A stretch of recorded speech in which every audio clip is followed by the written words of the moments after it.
Жалал Абад шаарынын тургуну Минура Шарипова 10 жаштагы оорукчан баласын дарылатууга каражаты жок. Колу жука үй бүлөнүн киреше булагы уулунун жөлөк пулу. Азмынча каражат тамак ашка жеткени менен дары-дармектен ашпай калчу. Биринчи топтогу майып баласына мамлекет тарабынан каралган каражат дагы кошулуп жатат. Алдын өзү биринчи 3000 пенсия алардым баламга. Биринчи группа тяжелый да. Мурда биринчи топтогу майыптыгы бар балама 3000 сом пособие алчумун. Былтыркы жылы октябрь айында ал 4000 сомго жогорулады. Ага аябай сүйүнүп, тирикчиликке бир топ пайда болду. Эми мынтип ушул айдан дагы көтөрүлүп 8000 сом болот деп жатат. Бирок аны колго ала элекпиз. Аны алсак абдан сонун болмок. Мен сыяктуу балдары бар адамдарга көңүл буруп жаткан президентибизге ыраазыбыз. 1000 мертебе рахмат. Эми дарыларына да акча жетип калат. Демек бизде жакшы жашоого болгон үмүт пайда болду.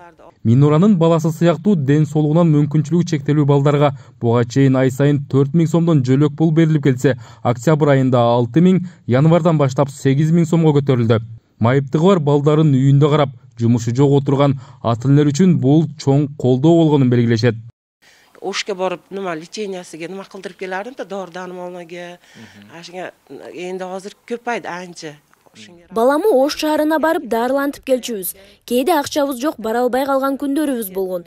Тамак ашыбызды азайтып, кийим-кечек анчейин албайт болчубуз. Эми ал кыйынчылыктар артта калып жатат.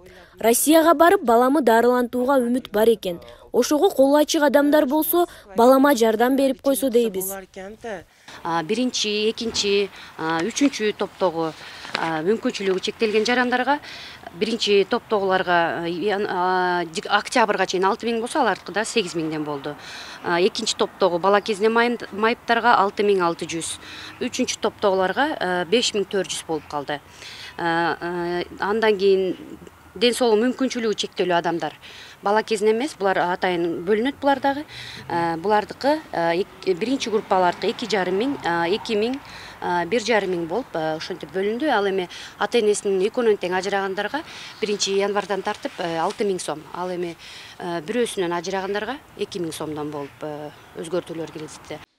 Ошону менен катар социалдык мекемелерде жашаган балдардын, улгайган жарандардын, майыптыгы бар адамдардын жана жетим балдардын, ата-энесинин көзөмөлүсүз калган балдардын тамак ашына каралган каражат да 2 эсе көбөйтүлдү.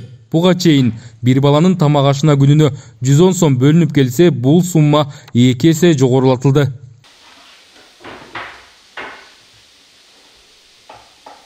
Жалал Абад шаарындагы балдардын психоневрологиялык стационардык мекемесинде 100дөн ашык бала тарбияланат. Буга чейин оорукчан балдарга витаминдүү азыктар жетишсиз болчу. Каражаттын көбөйүшү менен балдардын тамак ашы жана кошумча азыктар да жакшырды. Бул мекемеде жаңы жылдан тартып балдар 5 маал тамактана баштаптыр. Азыр 11деги эме болуп калды. Эртемен беребиз. Мурда 11де бербейчилик. Азыр бере турган болуп калдык. Ошондо колбаса, сыр, анан кийин эме витаминный чай, банан, алма. Ошондой эмелерди берип аттык азыр. Питаниялар аябай жакшы, ширин тамактар. Азыр мына бүгүн экинчине, биринчине настага кылдык, жүрүштөн. Экинчине эме орома кылдык. Кызылча, витамин эмелер, капуста, бадыраң, помидор эмелерди ушундай аябай жакшы кылып берип атабыз балдарга. Балдар өтө сүйүнүп жейишет да булар үчүн.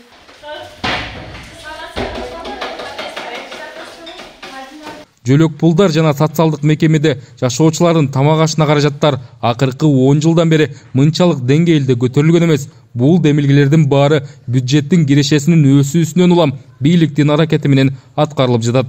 110 сом болсо, канчанчы жылдан бери 110 сом? 15 жылдан бери. 15 жылдан бери. 7 жыл болуп, 110 сом. Андан бери канча инфляция өстү? 110 сом болсо, сизге тапшырманда 2 эсе көтөрөсүз.